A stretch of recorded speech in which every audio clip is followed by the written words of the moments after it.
Late Night Health continues. I'm Mark Alyn, along with the insane Daryl Wayne. We're going to go to, I don't even know where we're going to. We're going to speak with Alle C. Hall and her book. It's called As Far as You Can Go Before You Have to Come Back. And where are you, Alle? I forgot. I'm in Seattle. I've been in Seattle for 21 years. Oh, my goodness. Before that, I was living in Asia, yeah. Where did you come from before that? Before Asia? Before Seattle, I was living in Asia. And then before that, I was just a kid, wherever they drugged me, I went. Oh, okay. I get it. Well, enjoy the fresh oysters up there in Seattle. We do. We definitely do. So tell me, the book is fiction. Yes. There's a lot of fact based in there. People tend to ask that because I did live in Asia, because I do practice Tai Chi. And without a doubt, the emotional experiences are mine.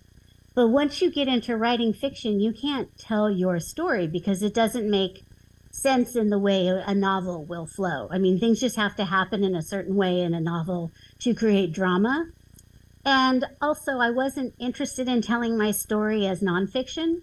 It just never appealed to me. And because I'd lived in Asia, the idea of this incest survivor stealing all this money, running away to Asia, going through the Lonely Planet trail, all that just made sense as an immediate storyline, and it's interesting. So I never argued with it. What did you do in Asia? I was running from the first Bush administration. Basically, we thought that was the end of times back in the 80s. And I couldn't deal with it. I was just overwhelmed with the politics of what was going to happen. And then someone told me that you could teach English in Asia and earn a decent living and then make enough money to travel around. And I thought, well, that sounds good. And you did. Who wouldn't want to do that? So I did that, yeah. And I didn't really have any plan as to how long I would stay. I just knew it wasn't going to be a year abroad. I just didn't feel like that. So I ended up staying for 3 years. And you didn't rush back to Asia? Recently? Recently, in the last couple of years? Recently, I have children now, and they have lives, and to pick them up and move them is a big commitment. So I'm with the resistance. I get it. We should point out that you're recovering from knee surgery. I am.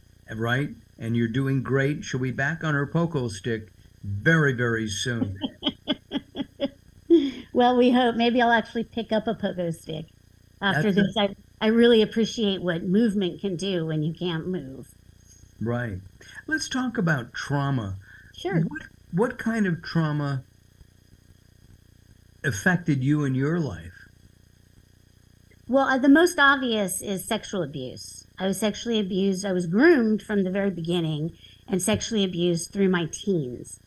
And with that comes a lot of emotional abuse and a lot of what I would call spiritual abuse, because in that situation, your parents really replace whatever concept you have as a child of God. Whatever concept of God you have as a child is a better way of saying that. Because parents are the most important things to a child. And having had my own children, they're now growing up. But seeing them, I can see how vulnerable they are, how easy it is to manipulate a child. I mean, it's not even manipulation. It's just like parting water, They're just little kids. So I would call that definite spiritual abuse. And that damaged me the most in terms of long-term recovery. And yeah. And do you still feel the effects of that years later? I'll tell you one way I still feel the effects of it is my weight. I still struggle with weight. I definitely turned to food early on. Then in my teens, I got into bulimia and what would you call it, compulsive exercising, and really was not healthy. And in my 20s, I came to a really nice, through 12-step programs, a really nice, non-argumentative sort of existence with food. We just fed each other happily, right? And then after my kids were born, having children is very triggering, re-triggering for a survivor. It's just everything you thought you healed as a child is like, oh no, that isn't. And again, I turn to food. So I'm still quite heavy for me. We're not going to get into specific numbers, but I am definitely heavy and I definitely struggle with that daily. And it is hard. Well, a dozen oysters a day are not that many calories. No, if I could live on oysters. When I eat very normally. My problem is I go off on binges, big sugar binges. Got So it. that's probably the most obvious way that it affects me because you can see it. I mean, you can see on me that I am heavy, so it's not a secret.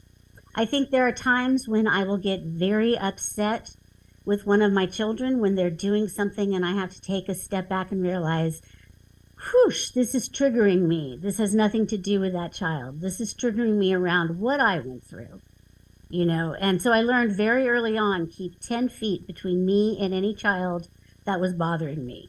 And you can't hit them that way. A lot of times, people who are abused in childhood become abusers themselves because it's very that's hard how, not to. yeah, they've learned that parenting style, if you will. Right, that's one way of calling it. I think, what I have found to be very interesting that with male sexual perpetrators, most of the time it is not that they were sexually abused as a child, it's that they were bullied. And because they were bullied, they ceased to have friends of their own age, peers. And so they began to have younger kids as peers. And then as you get older, you have sexual needs, and that doesn't come out with your peers. It comes out with the younger kids. Yeah, so my therapist told me that a couple of years ago. That one floored me. I had no idea. But certainly, in terms of patterns we use, one of the most important things I found was to be able to identify clearly, this is abuse. This is abuse. There are 5 basic forms: spiritual, emotional, sexual, intellectual, and oh my goodness, I'm spacing on the last one. I said physical, spiritual, sexual, emotional, and physical. Got it. When you can identify what those are, they cease to become, oh, that's just what parents do, and they become abuse. And then you can say, I'm not going to do that. And you can really work on how not to do that. So that's where, my therapist told me when I was pregnant, 10 feet between you and any child that is pissing you off. Keep that, and you will not hurt a child. And that was of primary importance to me, that I not hurt a child. How many, you've mentioned kids, so you have Yes. multiples. Okay. 2. I have 2 boys. One is 19, one is 16. They're just joys. They really are. We have a little bit of teenage attitude from my younger son, and we have a little bit of sports guy, I'm cool attitude from my older son, but that's the worst it gets. We do not have arguments. We are just, I think a lot of the work I did around myself as a child came out in my parenting, because I knew you can't yell at a child. They're just a kid, So I actually kept the yelling to a bare minimum as well. I think I've yelled maybe 5 times at my kids. Wow. Yeah, sometimes it was like put the hand over the mouth and leave the room. I didn't yell at them. But, I think if you blow your stack every once in a while and you apologize, that's not child abuse. Child abuse is regular, premeditated intent to harm and dominate, through fear. Our guest is Alle C. Hall. She's written a book. You can go as far as you can go before you have to come back. We're going to talk about that as Late Night Health continues. Join us at latenighthealth.com, latenighthealth.com. Don't go away. The Insane Daryl Wayne and I will be right back.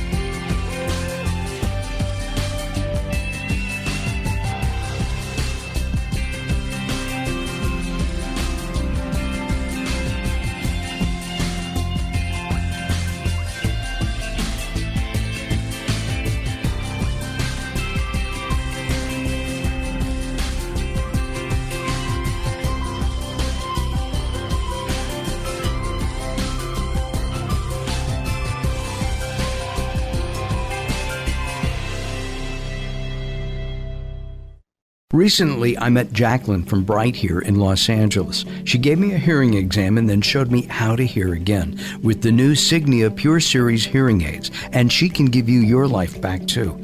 I hear birds chirping, birds cooing, and even my wife. They easily connect to my smartphone. The Signia hearing aids are amazing, and with the charge and go, I don't have to fiddle with batteries and hear all day long.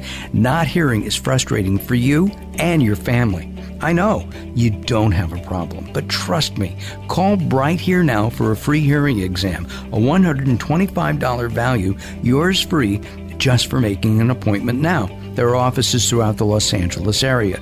Call Bright Here now at 323-424-7100. That's 323-424-7100 for a free hearing exam. There's no obligation. Call now, 323-424-7100, or visit them on the web at brighthere.com.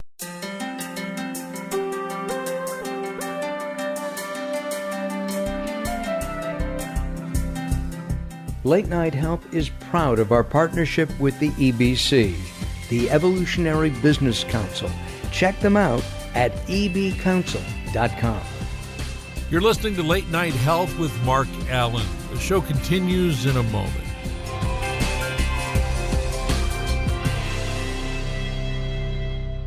If you're listening to Late Night Health right now, you're part of the growing target of baby boomers we're serving. Hi, I'm Daryl Wayne, producer of Late Night Health, inviting you to join the Late Night Health family. If you have any business targeting the growing boomer market, Late Night Health is the ideal advertising vehicle for you. From vitamins to insurance, alternative health to Western-style medicine, Late Night Health caters to the growing population of those over 40 years old.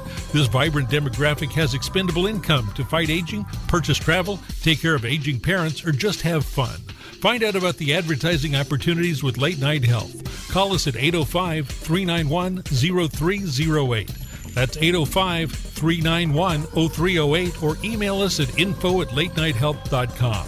That's info@latenighthealth.com. Join Late Night Health as we empower people to take charge of their own health care. Call now at 805-391-0308. That's 805-391-0308. Sometimes it's not what you say, it's how you say it. Words are a critical aspect of success. How you get your point across is a crucial part of what makes anything sell. So do it right and hire a writer. Whether it's articles, blog posts, technical writings, website content, product descriptions, or ghostwriting anything from a novel to a nonfiction book about your navel, contact Servet Hassan. If you want it to sell, write it right. Email Servet at servet@servethassan.com.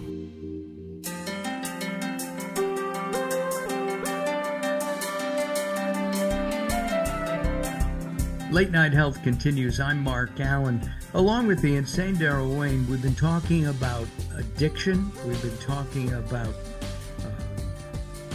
trauma. And now we're going to take a look at Alle C. Hall's book, As Far As You Can Go Before You Have to Come Back. Now, when I'm thinking about that title, Alle, what I am thinking about is I'm dropping down to my bare nubs, and I wake up one day and say, I got to get back up. I mean, that's what's coming to me. Is that what the story is about? Yes. So it's about an incest survivor who's young. She's in her teens, and she steals enough money from her parents to run away to Asia with that youthful thought that it'll all be fine now. And she realizes, here I am still with me, and she really, the addictions come right up because she's traveling in Southeast Asia, and it's just marijuana and hashish and even some heroin that she's exposed to. And then, sleeping with men who are just a disaster, and continually wondering, why is this going wrong? I thought I was going to get out of this. And she really does reach her edge emotionally. And she, as you do when you travel, has a chance encounter with a really nice couple that live in Japan. They're not Japanese. One is Scottish, and the other woman is Japanese American. And they say, why don't you practice Tai Chi? And then, against all odds, she does, because at this point, she is not a particularly likable person. She's been living this very rough, abusive lifestyle for 6 months now. And they live in Tokyo, so she ends up in Tokyo and hangs out with this group of like an international kind of backpackery group. And they practice Tai Chi, and she begins a long stumble toward a kind of a balance and an acceptance of her life and what's happened to her. Do you practice, or have you practiced Tai Chi Yeah, yourself? my Tai Chi practice, well, I took 10 years off when I had small kids. So I would call it a 25-year practice. So I started about 35 years ago, and then I just couldn't do it when I had young kids. I just could barely brush my teeth, you know? That's So what that, moms that, say. but coming back to it after was just lovely. It was like, here we are. I know now why I like this so much. And Tai Chi is more than just the physical aspects. There's a Mm. spiritual and an emotional aspect to Tai Chi. Did that help you? Oh, yeah, it definitely, Tai Chi as a practice gave me, this is an odd way to say it, but there were just circles in my life, redundant patterns that were unhealthy, that were bred into me, starting from when I was a child, and then that I took on as a teenager, because that's what you do. And then I couldn't let go as a young adult. And Tai Chi is based on circles. If you've seen that circle with it's half black and half white, then in the middle of the black there's a white dot, and in the middle of the white there's a black dot. That's called the Daiji, or the yin yang sign, is how we would think of it, the yin yang sign. The movements are all based on moving in circles and replacing those literal circles physically with positive, affirmative, physical things that I was doing kind of flushed out a lot of that negativity. Now I had to take it into the intellectual realm where I could say, okay, I am doing this, I can do this instead. Let us try to do that. And that's where my 12-step program really came in. But working the two in conjunction was really kind of a very real but magical experience. I felt like I was a palm, closed fist, and one finger at a time I was allowed to have the experience that I needed next in order to open me to the next experience. And the Tai Chi was just under there, just supporting me the whole way. This thing that I just did the moment I got up, and then I did in the afternoon if I had enough time to do 2 practice sessions a day. When you first started Tai Chi, did you have some kind of spiritual connection, or had that been burned Let's away? see. Had that been what? Burned away? The spiritual connection had definitely been burned away. It is impossible to believe in God as a child when the people representing God to you are so bad. They're just bad, you know? And through a year or so of a 12-step program, I had, as they say, come to believe that there was a power greater than me. It was very unclear. And I wouldn't say I did Tai Chi and was like, ha, you know, with the clouds parting, but I would say that I thought this is something that I'm going to do for the rest of my life. This makes such sense to me, and it felt so good. Like it physically felt good. Emotionally and mentally, I just felt calm but invigorated. My fingers were kind of tingling in this like very alive sort of way. And I just thought, why wouldn't I do this? This felt really great. And then slowly over time, I had more of those real spiritual awarenesses where like clouds parted and I went, oh, this is wow.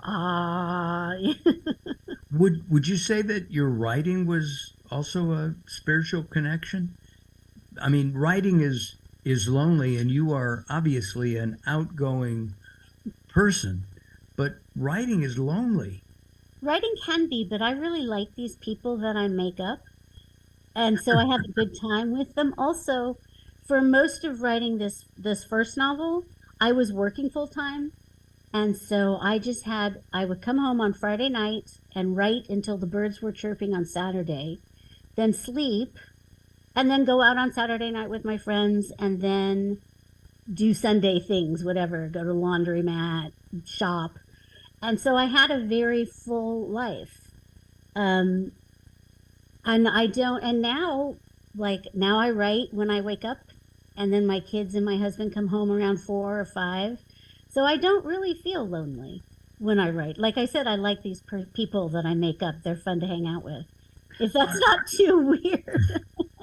Do you find that writing then is still therapeutic? Do I find that writing is therapeutic? Interesting. I tend to do the thinking and the therapizing, is that the word? Therapeuticizing before the writing happens. It's in my Funkin' Wagtails now. That's great.